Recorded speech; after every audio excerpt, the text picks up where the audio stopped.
Hello doctors, today we will learn about the beta oxidation, means the fatty acid oxidation. So it is so important for our university exams also. So we will see step by step. First one is the definition. Beta oxidation is the process by which fatty acids are oxidized in mitochondria to produce acetyl-CoA, NADH and FADH2. So, after beta oxidation, we get acetyl-CoA, NADH and FADH2. So, site is important. Then, it's mainly in mitochondrial matrix, and there is one condition in very long chain fatty acids. Initial steps occurs in peroxisomes. If there are very long fatty acid chains, then we will see the stages of the beta oxidation. It involves three stages. First one is activation of fatty acid. Second one is transport of fatty acid. And third one is the beta oxidation proper. So sites are important are there. Activation is occur in cytosol. Transport is from cytosol to mitochondria, and beta oxidation proper is occur in mitochondrial matrix. So there is one note point.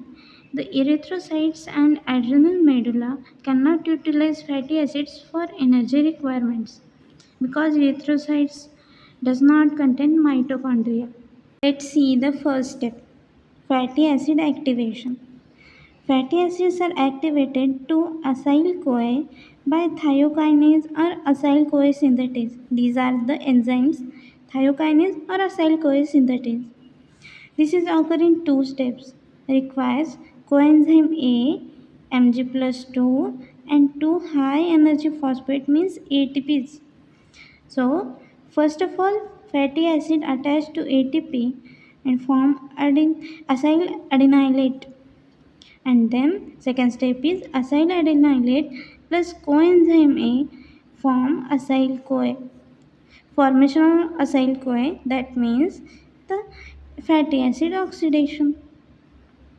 So there is one note point that the thiokinase reaction in the oxidation of fatty acids is the only one step that requires the ATP.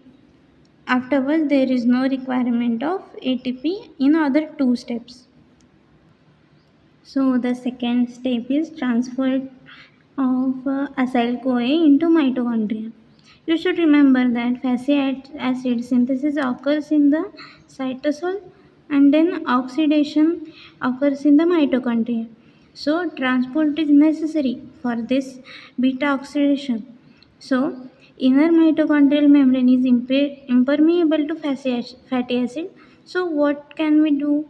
Then there is a specialized carnitine carrier system called as the Carnitine Shuttle operates to transport fatty acid from cytosol to mitochondria. It is very important question, Carnitine Shuttle. In that Carnitine Shuttle, these occurs in four steps. First one is acyl group is transferred to carnitine,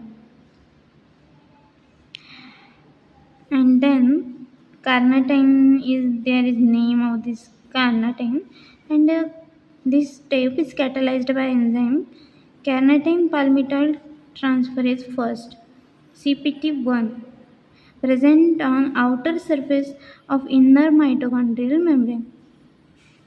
So second step is acyl carnitine is transported across the membrane to the mitochondrial matrix by specific carrier protein. So next third step is acyl carnitine converted to acyl CoA by carnitine palmitoyl transferase 2 CPT2 found at inner surface of inner mitochondrial membrane. And then carnitine is released and returns to cytosol for reuse. So in overall carnitine shuttle, here there is a acyl group attached to carnitine, and then it is transferred to carrier protein in the mitochondria, and then with the use of CPT2 it can remove an acyl CoA form again in mitochondria. This is so simple. And then this is the note point that inhibitor of carnitine shuttle, that CPT1, that is inhibited by malonyl CoA. Let's see the last one, beta proper oxidation. So, enzyme machinery in mitochondrial matrix, that's called as fatty acid oxidase system. Sequentially, there are four reactions and that are repeating reactions. How? Let's see. Each cycle removes two carbon units as acetyl CoA. So, if there is fatty acid of 18 carbons, so with one acetyl CoA, two carbons, then it will repeat by 7 times.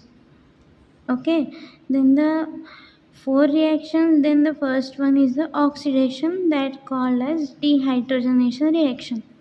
In this reaction, acyl CoA undergoes dehydrogenation by FAD dependent flavoenzyme or acyl CoA dehydrogenase. You can remember any one of this, and it forms the double bond between alpha and beta carbons, forms transenoyl CoA. So you should not remember the structures or anything. Just remember formation of a trans-enoyl CoA in first step of beta oxidation proper. So second step is the hydration. Trans-enoyl CoA formed in oxidation, and then trans-enoyl CoA added by H2O.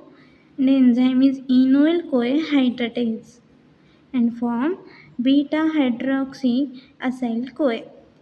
Due to addition of this H2O, formation of beta hydroxy acyl CoA. And then there is the third step is the oxidation, but this is the second, and last one is was the first oxidation. Enzyme is there, beta hydroxy acyl CoA dehydrogenase, and there is conversion of NAD plus to NADH and forms beta keto acyl CoA. And then fourth step is cleavage.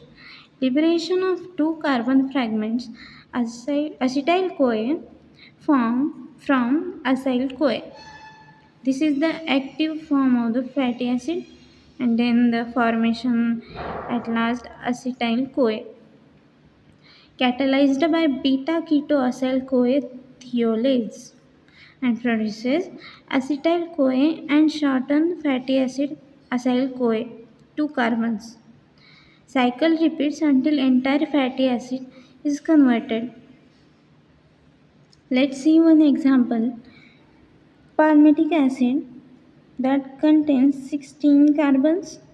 So 16 carbons, we form 8 acetyl CoA, then total cycles should be 7, and final product is 8 acetyl CoA, 7 NADH and 7 FADH2. So overall reaction is palmitoyl CoA plus 7 CoSH plus 7 FAD plus 7 NAD and 7H2, and finally form 8 acetyl CoA, 7 FADH2, 7 NADH plus 7H plus. So calculation of ATP is the 8 acetyl CoA form ATP through TCA cycle, then 7 NADH gives 17.5 ATP due to multiplication of 2.5, then 7 FADH2 gives 10.5 ATP because of multiplication of 1.5, and then the total is 1.5 ATP. Do you remember that activation requires 2 ATP, so we will subtract from it, and net ATP should be 106 ATP. This process is regulated by enzyme CPT1 and inhibited by malonyl CoA. So this overall beta oxidation increase during fasting and exercise due to body requires more energy. So beta oxidation happens there. So hormonal control, when glucagon increases, beta oxidation increases, and when insulin increases, beta oxidation decreases, because insulin decreases the blood glucose level. And there is one clinical, that the carnitine deficiency, what causes the impaired fatty acid oxidation.